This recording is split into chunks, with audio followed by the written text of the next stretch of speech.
Freddie Mercury was born on the Tanzanian island of Zanzibar. His parents, Bomi and Bulsara, sent him off to a private school in India. From 1955 till 1963. In 1964, he and his family flew to England. In 1966, he started his education at the Ealing College of Art, where he graduated in 1969.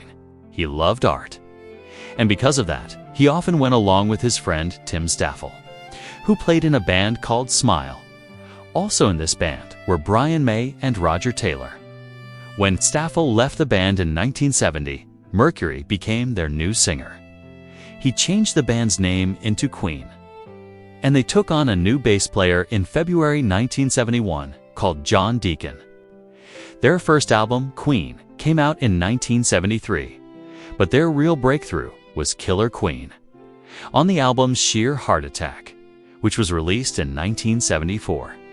They became immortal with the single Bohemian Rhapsody. On the 1975 album A Night at the Opera, after their biggest hit in the USA in 1980 with Another One Bites the Dust, they had a bad period. Their album Flash Gordon went down the drain because the movie Flash Gordon 1980 flunked. Their next, the disco-oriented Hot Space, was hated not only by rock critics but also by many hardcore fans. Only the song Under Pressure, which they sang together with David Bowie, made a difference. In 1983, they took a year off. But in 1984, they came back with their new album called The Works. The singles Radio Gaga and I Want to Break Free did very well in the UK, but a controversy over the video of the latter in the USA meant it got little exposure and flopped. Plans to tour the USA were cancelled, and the band would not recover their popularity there during Mercury's lifetime. In April 1985, Mercury released his first solo album, the less rock-oriented and more dance-oriented Mr. Bad Guy. The album is often considered now to have been a flop, but it actually wasn't. It peaked at number 6 in the UK and stayed on the chart for 23 weeks, making it the most successful Queen solo project. The band got back together again after their barnstorming performance at Live Aid 1985.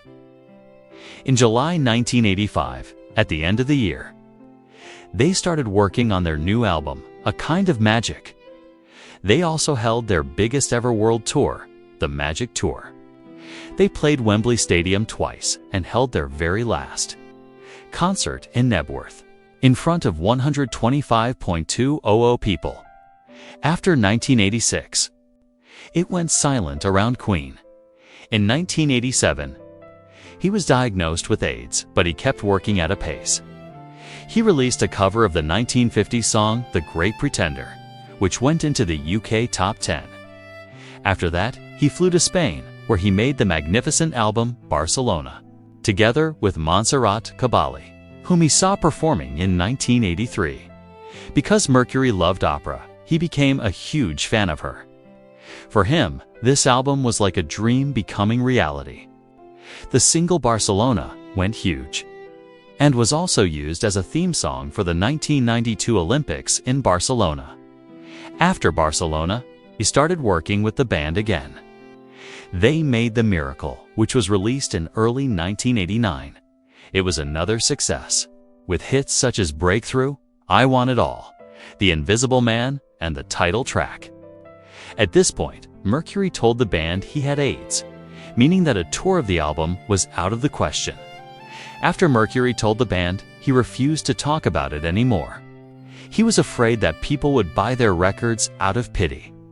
He said he wanted to keep making music as long as possible. And he did. After The Miracle, Mercury's health got worse.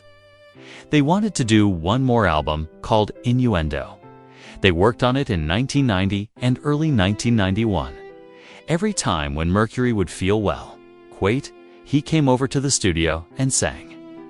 After Innuendo was released in January 1991, they made 2 video clips. The first one was the video clip of I'm Going Slightly Mad, shot in March 1991 because Mercury was very thin. and had little wounds all over his body. They used a lot of makeup. He wore a wig, and the clip was shot in black and white. Mercury's final video clip was released in June 1991. The clip, "These Are the Days of Our Lives," later turned out to be his goodbye song, the last time he appeared on film. You could clearly see he was ill, but he still hadn't told the world about his disease. Rumors went around that he's some kind of terrible disease. This rumor was confirmed by Mercury himself one day before he passed on. His death was seen as a great loss for the world of popular music. To everyone still listening, this is for you, the true fans who keep Freddie's flame alive. Freddie Mercury may have left this world, but his legacy lives within you. Every time you sing along to Bohemian Rhapsody, every time you smile hearing "Don't Stop Me Now," or raise your voice with "We Will Rock You," you become part of his story. Freddie once said, "I like to be surrounded by splendid things." And perhaps what he didn't realize was that we, his fans, were among those splendid things. We are the ones who keep his music beating, who share his story, who remind the world that art and love never fade. So tonight, wherever you are, play your favorite Queen song. Sing it loud. Celebrate Freddie's life, his courage, and his joy. Because he gave everything he had to the world, and in return, he gave us something priceless: freedom to be ourselves. Thank you, Freddie. Thank you for the music, the magic, and the memories. And to every listener out there, keep shining, keep believing, and never forget. The show must go on.